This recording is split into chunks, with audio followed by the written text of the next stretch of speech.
Sebenarnya dari tadi aku ngomongin resiko-resiko terus nih. Resiko apa sih gitu?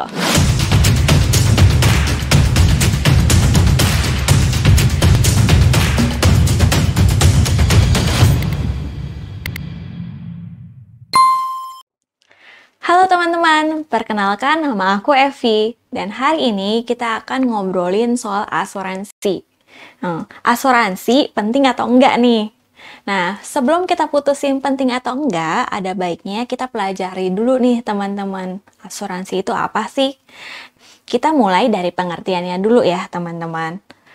Nah, dari pengertian asuransi ini sebenarnya intinya adalah berbagi resiko. Berbagi resiko gimana nih? Berbagi resikonya maksudnya adalah ketika kita masuk ke asuransi, otomatis kita akan membayarkan sejumlah premi. Nah, premi-premi yang didapatkan dari sekian banyaknya peserta asuransi itulah yang dikelola oleh perusahaan asuransi nih. Tugasnya adalah untuk membayarkan kepada para peserta apabila resiko kehidupan terjadi pada peserta tersebut. Dari jenis asuransinya sendiri, kita mesti paham juga nih teman-teman, kalau ada 3 jenis besar dari asuransi. Nah, asuransi yang pertama itu adalah asuransi perorangan, teman-teman. Jadi ini adalah asuransi yang bisa dimiliki oleh masing-masing pribadi, gitu. Nah, yang kedua adalah asuransi kumpulan. Asuransi kumpulan ini adalah asuransi yang dimiliki oleh beberapa orang dalam satu badan usaha, seperti itu. Atau yang bisa kita sebut sebagai asuransi kantor atau asuransi di tempat usaha, seperti itu. Nah, ketiga adalah asuransi umum nih, teman-teman. Asuransi umum ini adalah melindungi aset fisik sebenarnya. Aset fisik seperti apa nih? Seperti rumah, mobil, atau gedung, seperti itu teman-teman. Jadi memang bukan melindungi orang, tapi aset. Nah, dari jenis-jenis asuransi sendiri nih teman-teman, terutama untuk asuransi perorangan, kita bagi jadi 3 jenis secara general. Nah, ini berlaku untuk di semua asuransi merek apapun. Nah, yang pertama adalah asuransi kesehatan. Nah, untuk ini mungkin kita sudah sering dengar ya teman-teman. Intinya kalau asuransi kesehatan itu adalah mengcover biaya rumah sakit atau biaya pengobatan. Nah, yang kedua adalah krisis cover nih teman-teman, atau asuransi sakit kritis. Nah, kita biasanya sebut ini sebagai asuransi penggantian income. Kenapa penggantian income? Karena biasanya apabila seseorang kena sakit kritis nih teman-teman, nggak cuman biaya pengobatan aja yang kita perlu take concern, tapi kita harus pikirkan biaya untuk pengganti penghasilan dari orang tersebut, karena orang tersebut tetap membutuhkan biaya hidup. Seperti itu. Jadi untuk asuransi krisis cover ini yang keluar adalah sejumlah uang atau yang biasa kita sebut uang pertanggungan. Yang ketiga, ini adalah life insurance atau asuransi jiwa. Seperti namanya, asuransi jiwa, otomatis yang dilindungi adalah resiko meninggal dunia. Jadi apabila seseorang terkena resiko meninggal dunia akan turun sejumlah uang pertanggungan kepada pihak keluarganya.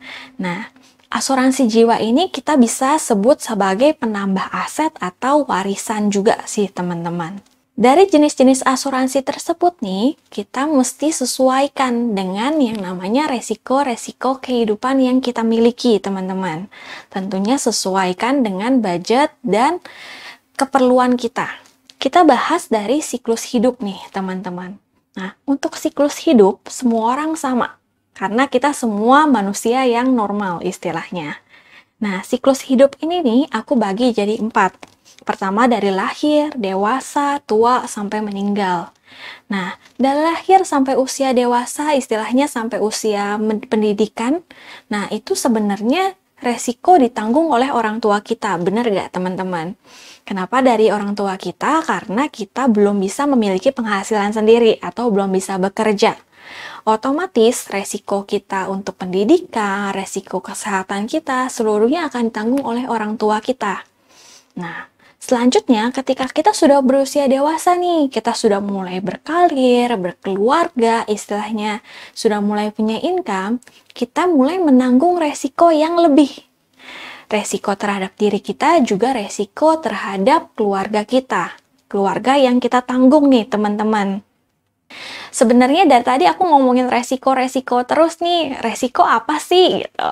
Nah, resiko hidup itu nih teman-teman, sebenarnya ada yang kita bisa planning, ada yang nggak bisa kita planning. Nah, contohnya nih yang bisa kita planning nih teman-teman, apabila pendapatannya kita sekian tapi pengeluarannya kita lebih besar, otomatis kita bisa berpikir untuk mencari income tambahan, bener nggak teman-teman? Nah, itu adalah resiko hidup yang kita bisa maintain. Nah, tapi ada nih teman-teman resiko hidup yang kita nggak bisa tahu akan datang atau tidak. Nah, resiko hidup yang aku maksud adalah dua hal ini nih teman-teman, yaitu resiko meninggal dan resiko sakit. Untuk resiko meninggal itu adalah resiko yang pasti teman-teman, tapi kita nggak tahu kapan akan terjadi, betul nggak? Apabila resiko meninggal itu hadir, teman-teman, yang harus kita siapkan itu apa sih?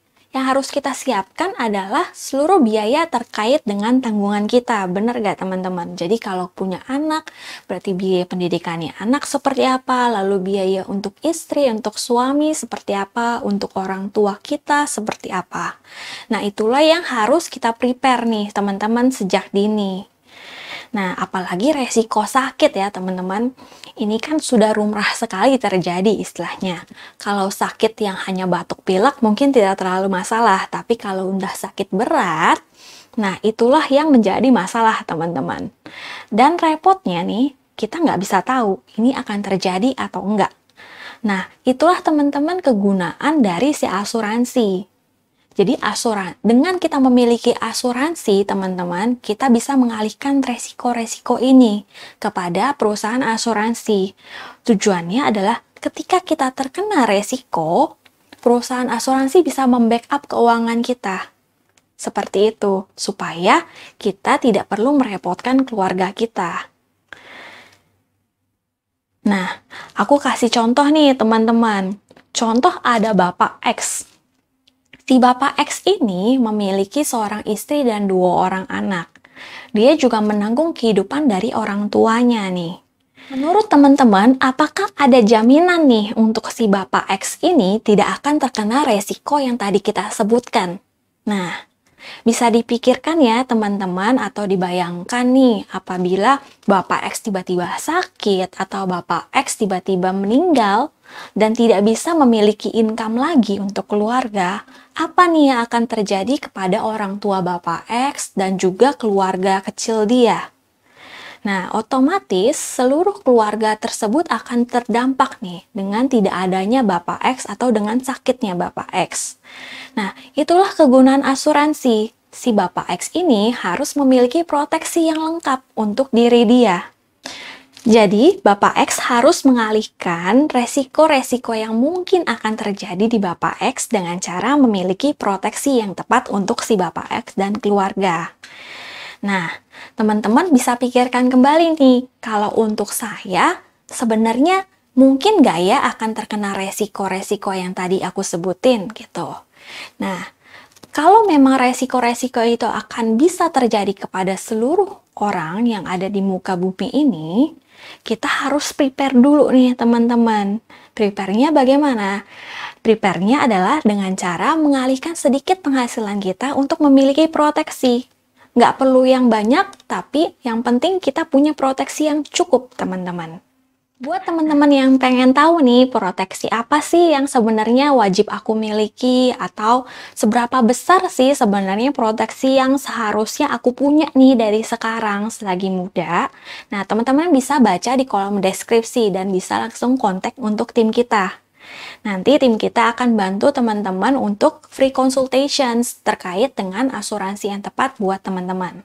Buat teman-teman yang punya pertanyaan, bisa tulis di kolom komen di bawah. Dan bisa juga nih buat teman-teman untuk follow dan subscribe channel kita supaya teman-teman bisa tahu informasi-informasi apa nih yang selanjutnya akan kita bawain ke teman-teman. Oke, begitu dulu teman-teman. Thank you for watching. Bye!